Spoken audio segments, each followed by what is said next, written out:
Good to see you Niharika जी।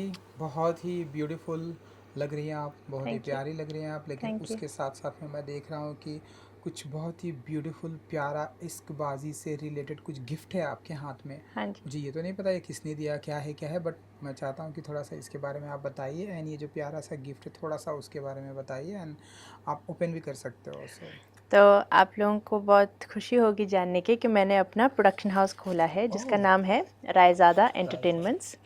और Raizada entertainments का पहला जो मतलब म्यूज़िक वीडियो निकला है उसका नाम है इश्कबाज़ी। इश्कबाजी। तो इश्कबाज़ी के इसके लिए भीम सिंह और मैंने और अनीशा ने बहुत ही प्यार से हमारे लिए ये एक आप कह सकते हो एक डिस्कोग्राफी का एक वो बनाया जिसमें हमारा पोस्टर, और अगर उसको आप स्कैन करोगे तो आप डायरेक्टली स्पॉटिफाई पे या फिर एप्पल म्यूज़िक पे या यूट्यूब म्यूज़िक पे आपको डायरेक्टली वो लिंक दिख जाएगा। तो हमने ये मोमेंटो हमारे बच्चों के बीच डिस्ट्रीब्यूट किया और बाकी सब गेस्ट्स को भी दिया। तो ये मेरे लिए बहुत स्पेशल रहेगा बिकॉज़ ये मेरा पहला है। ओह ग्रेट, एंड बहुत ही ब्यूटीफुल ये आइडिया है। हाँ जी। बहुत ही अच्छा आइडिया है ये। तो थोड़ा सा इश्कबाजी मैंने देखा बच्चों के साथ में, आपने जो टाइम निकाला है, एंड बहुत ही प्यारा वीडियो। थोड़ा सा उस वीडियो म्यूज़िक वीडियो के बारे में बताइए जो आपके प्रोडक्शन का है और आपका पहला ये म्यूज़िक वीडियो है। तो थोड़ा सा इसके बारे में ज़रा बताइए हमें कि तो आपने। मेरा एक सपना था कि मैं कुछ स्पेनिश, लैटिन और बीट रिदमिक रिदमिक गाना बनाऊं। तो राहुल आए, असलम के आए, प्रतीक्षा आई as a singer, Bhim Singh आए मेरे लाइफ में, युवराज मेरे डायरेक्टर आए, पीयूष सेन अपने पूरे बच्चों की टीम के साथ मेरे लाइफ में आए, राहुल चौधरी एज अ को एक्टर आए। बहुत सारे लोग जुड़े मेरे साथ और हम लोगों ने साथ में मिलकर इश्कबाजी क्रिएट किया। मुझे 3 पीढ़ियों का प्यार दिखाना था, बच्चों के बीच, फिर एडल्ट लोगों के बीच, फिर थोड़े बुज़ुर्ग लोगों के बीच। तो एक कहानी बनाई गई। मुझे एक आप मान लीजिए रूरल सेटिंग चाहिए थी, तो बिल्कुल गाँव जैसा सेटिंग चाहिए था। तो सुकुमार जी आए एज अ डीओपी, उनके साथ पांडे जी आए। तो मतलब एक मुझे एक वाइब क्रिएट करना था गाँव के अंदर हम्म। बच्चों के साथ। तो बस यही मेरा था कि मैं ऐसा कुछ करूं। तो अभी भी मैं चाहती हूँ, मैं I am very hungry artist in hmm. All aspects. तो मैं हमेशा चाहती हूँ कि और इम्प्रूवमेंट हो। तो इसमें मैंने बहुत कुछ सीखा और आई फील कि हम लोग बिल्कुल स्क्रैच द सरफेस किए हैं, लेकिन मुझे पता है कि यहाँ से हम लोग ऊपर ही जाएंगे। तो बिल्कुल इट्स बिल्कुल जस्ट अ स्टार्ट। बिल्कुल। सो मैंने देखा बहुत ही ब्यूटीफुल वाइब्स है बच्चों के साथ में, एंड वो इन्वायरमेंट बहुत ही ब्यूटीफुल है, बच्चे बहुत ही इनोसेंट है, बहुत ही इनोसेंट म्यूज़िक वीडियो। तो कैसा एक्सपीरियंस था बच्चों के साथ में? क्योंकि हमने निहारिका जी को बहुत बड़ी बड़ी फिल्मों में देखा है, सूर्यवंशम जैसी फिल्मों में देखा है, बहुत बड़ी बड़ी फिल्मों में बड़े बड़े आर्टिस्ट के साथ में, बट यहाँ बच्चों के साथ में फिल्में बहुत ही कम बनती है हमारी हिंदी फिल्म इंडस्ट्री में। एंड आपने जो किया है वो ग्रेट है। तो थोड़ा सा बताइए कि कितना टाइम कैसे निकाला है इनोसेंट बच्चों के साथ में, एंड ये म्यूज़िक वीडियो के बारे में। एक तो बच्चों के साथ साथ शूट करना या तो बहुत मुश्किल रहता है या बहुत मज़ा आता है। तो हम्म। उसके एक दिन पहले हमारा क्रिसमस था, क्रिसमस डे था, 25 दिसंबर था। और हम लोगों ने बच्चों को खूब सारे गिफ्ट्स दिए, क्रिसमस सेलिब्रेट किया उनके साथ। तो उनका माहौल बन गया, वो लोग इतने खुश हो गए, इतने खुश हो गए। तो उनका फिर जो वाइब हमारे साथ जो कनेक्ट हुए ना सबके संग, डायरेक्टर युवराज जी के साथ या भीम सिंह के साथ या मेरे साथ या को एक्टर्स के साथ या पीयूष ने जिस तरीके से बच्चों को एक एक संग हम्म। मतलब लेके आए, तो हमारी बहुत अच्छी जेलिंग हुई। उसके बाद तो फिर सेट पे हम लोगों ने 3 दिन शूट किया, तो बच्चे बहुत मज़े से एंजॉय किए बिल्कुल। ट्रूली। थके भी बहुत, लेकिन हम लोगों के छोटे सीक्वेंसेस थे, पप्पीज़ के साथ सीक्वेंसेस थे, काइट्स के साथ थे, साइकिल्स के साथ थे, बहुत सारे सीक्वेंसेस थे अलग अलग, कैरम के साथ थे। तो I think they enjoyed. Overall मैं कहूँगी कि वो बहुत खुशी खुशी आए और बहुत खुशी खुशी लौटे भी। बिल्कुल बिल्कुल। एंड जो इसके अलावा आज 100 ईयर एनिवर्सरी है, क्योंकि आप ग्रैंड डॉटर हैं ओपीजी के। आज मैंने सुना कि बैंड्रा में कुछ एनिवर्सरी है, थोड़ा सा उसके बारे में बताइए कितना सेलिब्रेशन होने वाला है, क्योंकि वो अपने आप में ही बहुत ही लेजेंड है, एंड आप उनके ग्रैंड डॉटर हैं। कितना बड़ा प्रिविलेज मोमेंट होता है निहारिका जी के लिए, अगर आप थोड़ा बहुत बता सकें। तो रायज़ादा एंटरटेनमेंट्स का मकसद ही यही था कि हम किसी म्यूज़िकल चीज़ से शुरुआत करेंगे, और म्यूज़िकल शुरुआत बिना उनके आशीर्वाद का नहीं हो पाता। तो इसलिए बहुत ही खूबसूरत टाइम में ये हुआ है, क्योंकि 1926 उनका बर्थ ईयर है और अभी 2026 आने वाला है, तो ये उनका 100 साल चल रहा है। तो बहुत सारे जगह, जैसे मैं यूएस भी गई, तो वहाँ पे भी हम लोगों ने बहुत सारी चीज़ें की उनको 100 साल का सेलिब्रेशन, उनको कमेमोरेट करने के लिए उनके सेलिब्रेशन में। आज शाम को भी बैंड्रा में एक बहुत ही खूबसूरत शाम होने वाली है, इतने सुंदर गायक आने वाले हैं, और म्यूजिशियंस और परकशनिस्ट सब लोग पूरा उनके 100 साल को सेलिब्रेट करने के लिए, क्योंकि उनकी लेगेसी इतनी सुंदर है, जो जितना सुनो वो कम है। तो हमने भी इश्कबाज़ी उन्हीं को डेडिकेट किया। अगर आप देखेंगे तो इश्कबाज़ी के जो सबसे पहले में वो आए हैं, तो वो रिदम किंग ओपी नेर को डेडिकेशन है ये 100 साल के लिए उनके लिए। और ऐसे बहुत सारी चीज़ें होने वाली हैं अगले 16 जैन तक।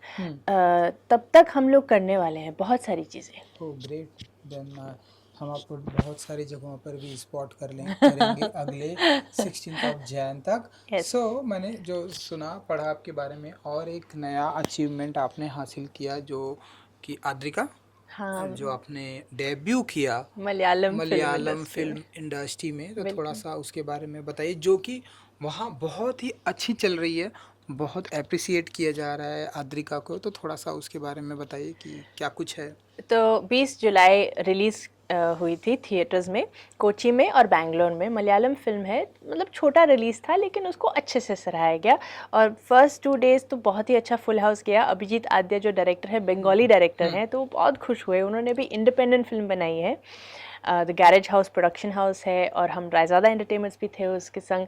तो अच्छा लगा कि मतलब एक फ़िल्म भी हमारी रिलीज़ हुई। तो रायज़ादा एंटरटेनमेंट्स और द गैरेज हाउस ओवरऑल बहुत खुश हैं कि ऐसे धीरे धीरे हमारे धीरे कुछ ना कुछ आ ही रहा है। तो आई एम वेरी हैप्पी।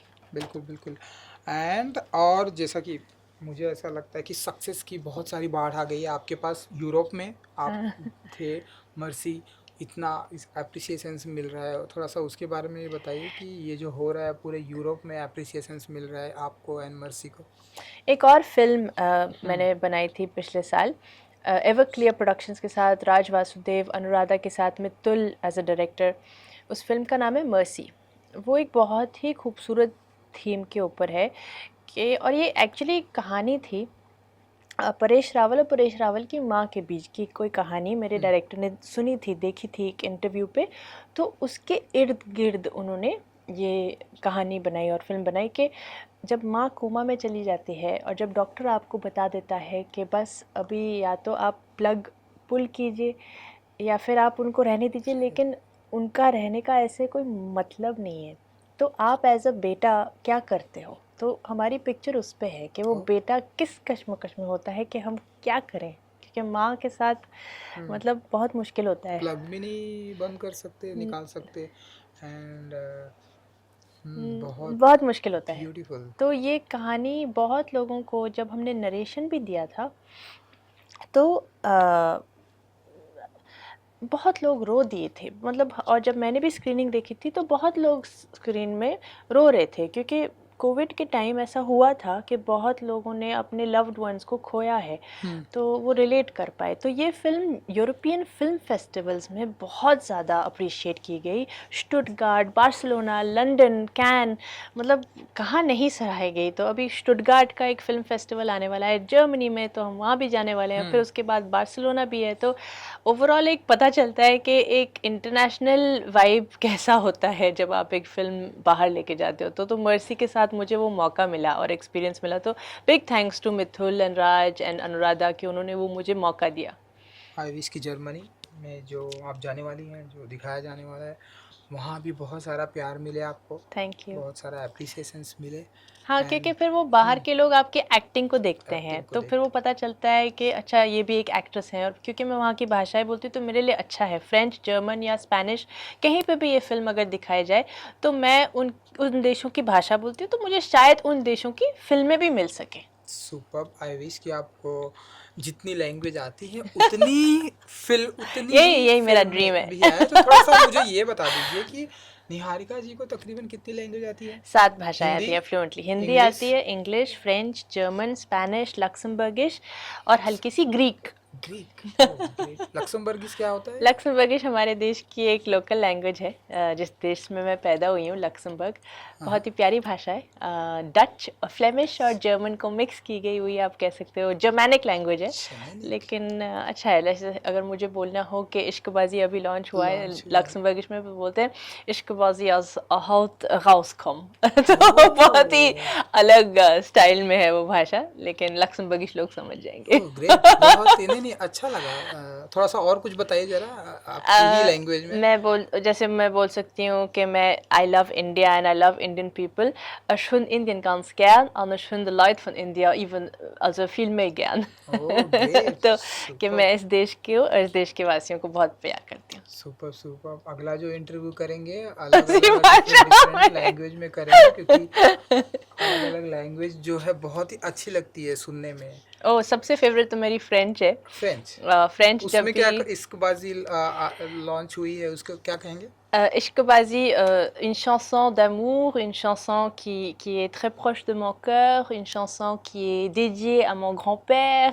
बहुत सारी चीज़ें मैं बोल सकती हूँ इश्कोबाजी के लिए, बट फ्रेंच बहुत ही खूबसूरत खूबसूरत भाषा है, और मुझे बहुत पसंद है. और अभी मैं थी जब यूरोप, तो मेरा बहुत मन है एक फ्रेंच फिल्म करने का. आई विश कि आपको जल्दी फ्रेंच फिल्म मिले एंड उसका भी मैं आपके साथ में इंटरव्यू करूँगा। Thank you so much thank you. And good luck. Thank you so much. और इश्कोबाजी सुनते रहिए. सुनते रहिए। जी जी।